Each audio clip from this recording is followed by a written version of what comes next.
भारतवर्ष देवभूमि तपभूमि साधनार भूमि वैराग्य भूमि बहुत जन्मर तपस्या थेले बहुत जन्मर सुसंस्कार थेले केवल भारतवर्ष रे जन्म ग्रहण करे।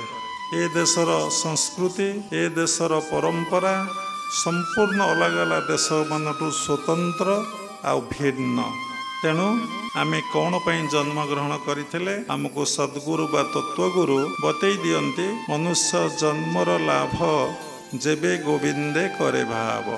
मनीष जन्म ग्रहण करिचे गोविंद को भाव गोविंद सहित भाव करिया पाए।